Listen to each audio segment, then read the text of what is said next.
Good evening. Welcome to World Now at 4. I am Peace Ogenegbawe.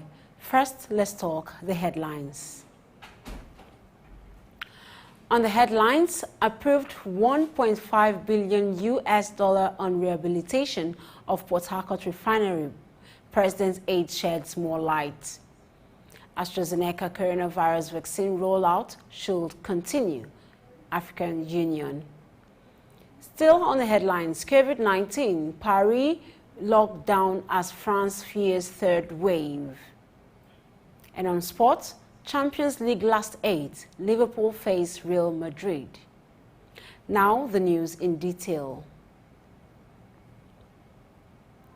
Reactions show Wednesday, $1.5 billion Federal Executive Council's, that is FEC, for rehabilitation of the Port Harcourt refinery, as revealed by the Minister of State for Petroleum Resources, Timi Pre-Silva, to State House correspondents after the weekly virtual FEC meeting presided over by President Muhammadu Buhari.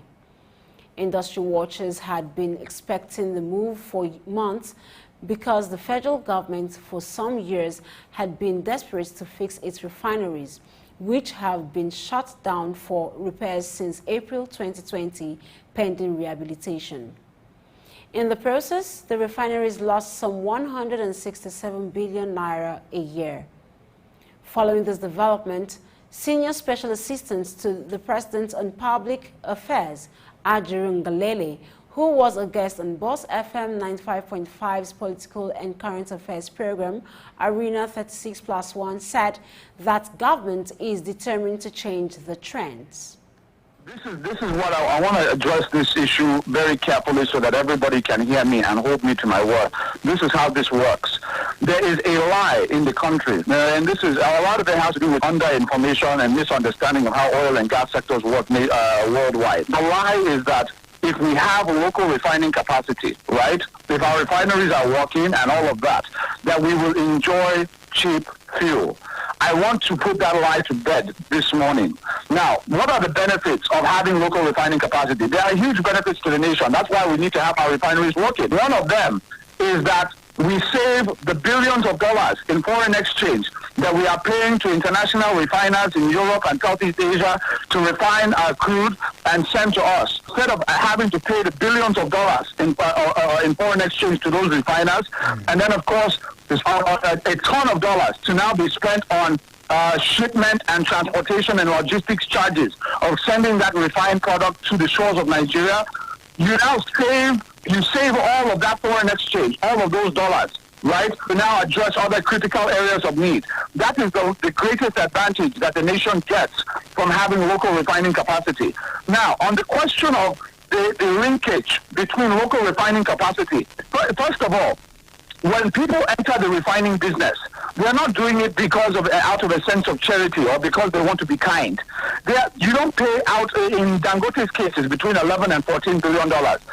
In the average refiner, you will not pay less than $1 billion if you're doing a medium-scale refinery. So you do not pay out $1 billion for charity. You're paying out $1 billion to invest in a refinery because you want to recoup your investment. You recoup the investment by adding value to crude oil, by refining it before you now sell it to the marketer, to the filling stations and all of that. So that is where the money comes into it. That is now where you get the pump price, you get the final pump price that you get. The Senior Special Assistant to the President on Public Affairs went further to demystify the notion that if the nation's refineries are working, it would equate to cheaper pump price of premium motor spirits, that is PMS. The real benefit, now I want to explain this very carefully for one moment, is that when you have multiple refineries in Nigeria refining PMS, right, and you have so many countries in the West African sub-region, Central Africa, East Africa, that do not have access to refined PMS like that, what we now do is we're going to be selling the refined PMS, refined in Nigeria, to these countries in Naira. And the reason why that is important is because when they have to now buy it in Naira, it's going to massively strengthen the the currency. Because instead of buying in dollars, they're buying in naira. Now you're going to have the strengthening of the currency as a major impact of the export of PMS to the rest of Africa. The President is determined to ensure that our refineries work, they work well, and that we also simultaneously incentivize the establishment of more private refineries in Nigeria, because all of this is going to strengthen the naira. Nigeria's President Muhammad Buhari has attributed proliferation of arms and resultant conflicts in the Sahel region to activities of mercenaries escaping from Libya. He said the late Muammar Gaddafi held a grip on power in Libya for 42 years by recruiting armed guards from different countries who then escaped with their arms when the Libyan strongman was killed. According to him, as far as Libya remains unstable, illegal arms and ammunition will continue to flow in the Sahel region of the African continent. The National Association of Resident Doctors, that is NARD, through its national president, Uyilawa Okwai-Iyesui, says the families of frontline doctors who died of COVID-19 have been abandoned despite 500 billion naira released by the federal government last year for the COVID-19 response. It will be recalled that the chairman of the Presidential Task Force on COVID-19, Boss Mustafa, had at a press briefing on April 4, 2020, said the federal government was working with stakeholders to structure medical and life insurance for health workers involved in the war against COVID-19 in Nigeria. Also, as part of government's response to COVID-19, the Minister of Finance, Budget and National Planning, Zainab Ahmed, had on April 7, 2020, announced the establishment of a 500 billion naira COVID-19 Crisis Intervention Fund. But on Thursday, NARD, which is the umbrella body of all doctors undergoing residency training, said at least 17 of its members had died of COVID-19, while their families were not given any insurance claim. The NARD president therefore stated that the body will be embarking on an indefinite strike beginning from March 31, 2021. Now let's bring you some COVID-19 updates. Nigeria has recorded 155 new cases of COVID-19 in 16 states, bringing the total to 161,409 in 36 states of the country plus the FCT. According to the latest information released by the Nigeria Center for Disease Control, that is NCDC, 41 of the cases are in Lagos, Imo 20, Ogun 14, Kebbi 11, FCT 10. There are 8 cases in Akwa Ibom, Plateau 4, Ebonyi, Kaduna, Kano and Osun have 3 cases each, Oyo 2, Ekiti, Gombe and Nasarawa have 1 case each. 146,890 persons have been discharged and the number of deaths is 2,027. So the number of active cases is 12,492. Nigeria's Vice President, Yemi Osinbajo, says the integration of artisan refinery operations into the oil industry will help reduce youth restiveness in the country, especially the Niger Delta region. Osinbajo said the integration will also promote the availability of petroleum products, employment opportunities, and reduce the cost of petroleum generally. He made the statement on Tuesday while declaring open a 2-day national summit on the integration of artisanal refinery operations into the downstream of oil and gas sector held in Abuja. We're very confident that the integration of artisanal and modular refinery operations into the oil and gas sector will not only promote the inclusion of more local content in the industry, it will advance the use of homegrown technology in the refining of petroleum products and also curtail illegal activities in the Niger Delta region. It will also promote the availability of petroleum products, stabilize prices, eliminate shipping costs, and provide employment opportunities for the young people in the region. Vice President Yemi Osinbajo, in his keynote address to the participants of the summit, said that activities of the artisan refiners will be regulated to prevent environmental degradation, assuring government's continued support.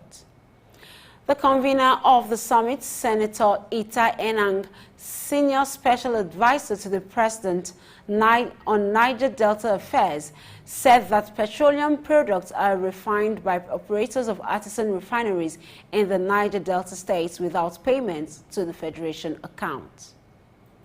The activities of the artisanal refiners has posed great danger and losses to the national treasury via busting of crude oil pipelines, taking the oil and refining crudely and illegally, selling same without remittance to the Federation account, and throwing the components they cannot process into the environment, thus damaging the environment, thus the need for remediation and at incredible cost to the nation, oil companies, and so on, as well as damage to our ecosystems. Meanwhile, Minister of State for Budget and National Planning, Prince Clem Agba, noted that government support of modular refineries will increase national development and help sustainability and sufficiency in petroleum products. The minister, who decried the economic downturn caused by COVID-19 pandemic, assured that the burden can reduce by integrating the entrepreneurial capability of youth in the Niger Delta. The entrepreneurial orientation tendencies exhibited by the operators of the artisanal refineries can be enhanced and put to good use. Consequently, at this stage of our national development, small-scale artisanal modular plants will yield more economic benefits and return on investment than the large-scale counterparts, and with the proper government incentives, may solve the problem of fuel scarcity and imports, which a giant oil-producing country like Nigeria should not experience. He advised the refiners to ensure they have the requisite technology to operate, bearing in mind the economic community of West African State Standard of Production. The chairman, National Drug Law Enforcement Agency, that is NDLEA, Brigadier General Buba Mawa, has said that over 60 billion naira worth of illicit drugs were seized by the agency in the last 2 months. NDLEA chairman gave the disclosure yesterday at Ado-Ekiti at a colloquium tagged Walk Away from Drugs, organized by the Ekiti Ministry of Justice. Mawa, who decried the spate of drug abuse in the country, said the menace was universal but more worrisome in Nigeria. The NDLEA boss called for concerted efforts by stakeholders on the campaign against the use of illicit drugs among citizenry. He suggested that parents henceforth include drug certificate as part of the criteria to give their daughters and sons hands in marriage. Ekiti State Governor Dr. Kayode Fayemi, in his address at the meeting, restated his commitment and the commitment of his administration to reducing drug abuse in the state. Fayemi, who was represented by his deputy Otumba Bisi Egbeyemi, urged participants to take seriously the deliberation and their outcomes with implementable plans to rid the society of the menace. We move to other parts of Africa after this break.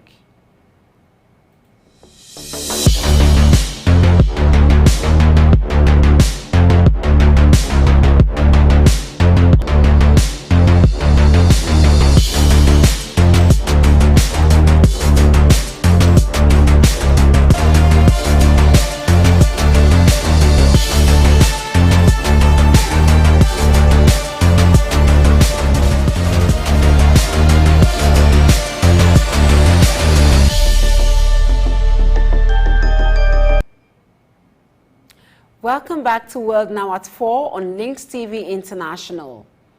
Now to other parts of Africa.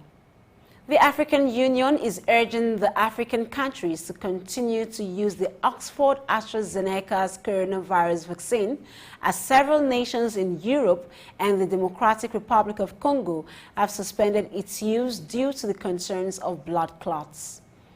Many countries in Africa are relying on the AstraZeneca vaccine as it is cheaper and easier to store. Under the COVAX initiative, around 14.5 million doses have been delivered to African countries. John Kengasson, director of the Africa Centers for Disease Control and Prevention, told the newsman that the benefits still outweigh the risk and countries should move forward. The WHO's Africa Director, Moshidiso Moeti, told a media that is encouraging countries to continue with their vaccination campaigns and not to pause. Meanwhile, the European Medicines Agency said the AstraZeneca vaccine is safe and effective and its benefits outweigh the risk. The EU medicine regulator conducted a review after 13 European countries suspended the use of the vaccine. It said the vaccine is not associated with high risk of clots.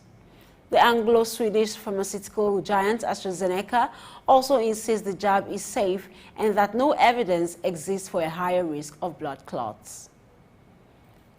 We move now to Mali, where no fewer than 33 soldiers have been killed in an attack in northern Mali after one of two devastating attacks in the Sahel region since. Concerns have been raised over the capability of the Malian army to deal with the frequent attacks that have claimed hundreds of security forces. A number of civilians and high-ranking officials have expressed their discontent and concerns over the deadliest attack. Reports say some civilians expressed disappointment over the way the National Army was handling the issue of security, with some calling for a more robust way to deal with incompetent soldiers. Meanwhile, some parts of the Central Sahel has been locked in a vicious conflicts between state forces, jihadists and ethnic militias for years, in a battle that shows no sign of abating.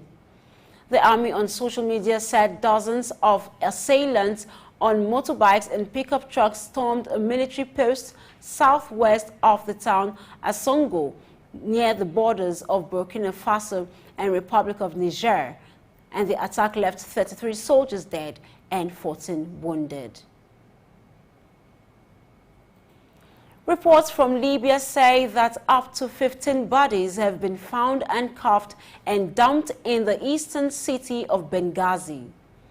The security forces have condoned off the area around the cement factory as they investigate the scene.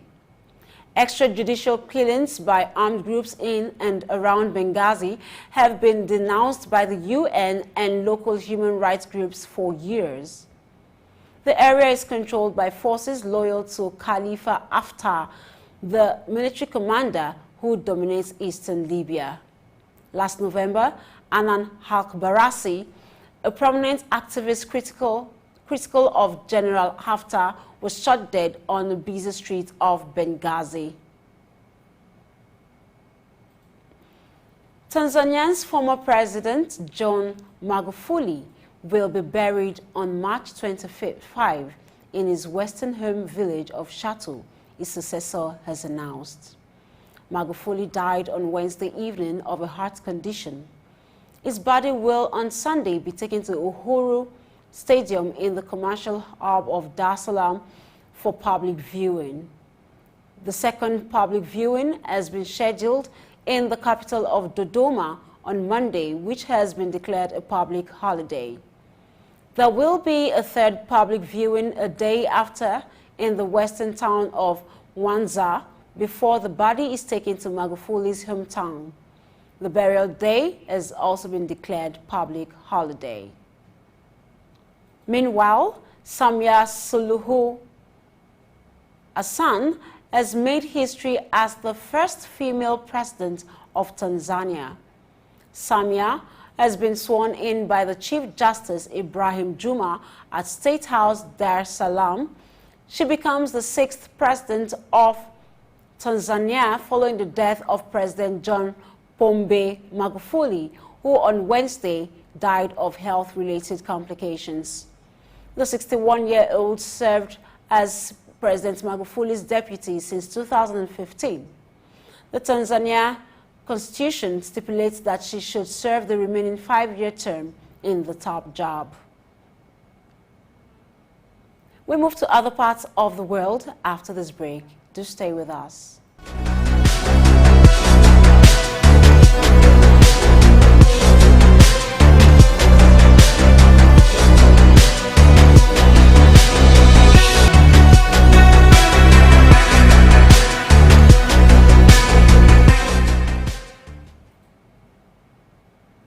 Welcome back. Now to the rest of the world. U.S. and Chinese officials have exchanged sharp rebukes in the first high-level talks between the Biden administration and China taking place in Alaska. Chinese officials accused the U.S. of inciting countries to attack China, while the U.S. said China had arrived intent on grandstanding. Relations between the two superpowers are at their most strained for years. The U.S. has pledged to raise contentious issues such as Beijing's treatment of Uyghur Muslims in Xinjiang. The ill-tempered talks in Anchorage involved Secretary of State Anthony Blinken and National Secretary Advisor Jake Sullivan on the U.S. side, facing off with China's most senior foreign policy officer Yang Jiechi and Foreign Minister Wang Yi. In a blunt opening statement, Blinken said the U.S. will discuss its deep concerns with actions by China, including the Xinjiang, Hong Kong, Taiwan cyber attacks on the United States economic cohesion of its allies, highlighting that each of those actions threaten the rules-based order that maintains global stability. In response, Yang accused Washington of using its military might and financial supremacy to suppress other countries. Yang said human rights in the U.S. were at a low point, with Black Americans being slaughtered. The exchange, which took place in front of the world's media, went on for more than an hour. It came at the start of 3 sessions, which are due to end on Friday morning. We move on to the French capital, Paris, which is set to go into a month-long COVID lockdown as the country fears a third wave. Some 21 million people in 16 areas of France will be placed under the measures from midnight on Friday. These measures will not be as strict as the previous lockdown, Prime Minister Jean Castex said, with people allowed to exercise outdoors. France has recorded more than 35,000 new infections within the past 24 hours. Castex said a third wave of infections in the country was looking increasingly likely. Health Minister of France, Olivier Véran, said the situation in Paris is particularly worrying, with 1,200 people in intensive care there, more than at the peak of the second wave in November. Under the new measures, non-essential businesses will be forced to close, but schools will remain open. People will be allowed to exercise outdoors within 10 kilometers, that is 6 miles, of their home, and are not allowed to travel to other parts of the country unless they have a valid reason. Those in the affected areas will have to fill out a form to explain why they have to leave their house. France's nationwide curfew will remain in place. However, it will begin an hour later at 19 o'clock, that is 18 GMT, taking into account the long hours of daylight. Fears of a third wave came as the French government faces criticism for its slow vaccine rollout. And from Friday, France will resume vaccinating using the AstraZeneca jab following the EMA's announcement that it was fit for use. Still to come, sports. Do stay with us.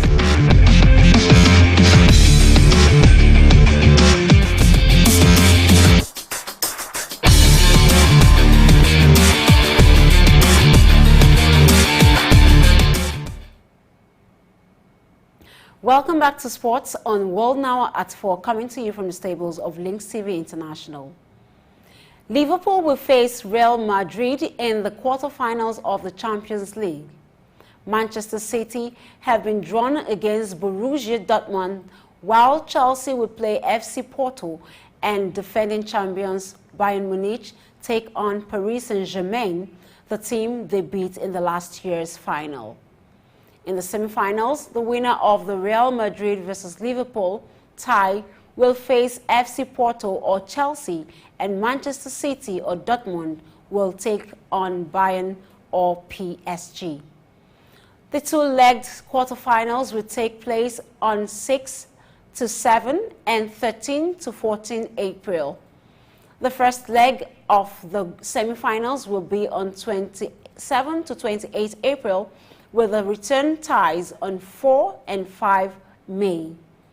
Liverpool and Real Madrid met in the 2018 Champions League final, with the Spanish club, who have won the competition a record 13 times, winning 3-1. The two teams have played each other 6 times in Europe's top competition, with both winning 3 games apiece, including Liverpool's 1-0 victory in the 1981 final. Their only previous meeting in a knockout tie came in the last 16 in 2009, with Liverpool winning 5-0 on aggregates. English Premier League leaders Manchester City have only met Dortmund twice. Those games came in the group. And that's the world news at 4 today. Before we go, here are the headlines again. We told you that the approved $1.5 billion on rehabilitation on Port Harcourt refinery has the president's aides shedding more lights. AstraZeneca coronavirus vaccine rollout should continue, and this came from African Union. We also brought to you that Paris lockdown as France fears a third wave. And on sports, we brought to you the Champions League last 8 with Liverpool facing Real Madrid. Remember to visit us on Facebook at LINKSTVI, Instagram at LINKSTVI, Twitter at LINKSTVI. Subscribe to our YouTube channel at LINKSTVI. I am Peace Ogene Bawe. Thank you for watching. Make the money, spend the money, chop the money, swallow the money.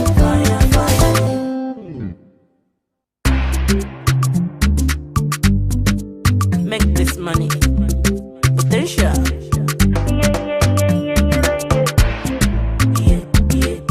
Peck Records, Emperor Yuli.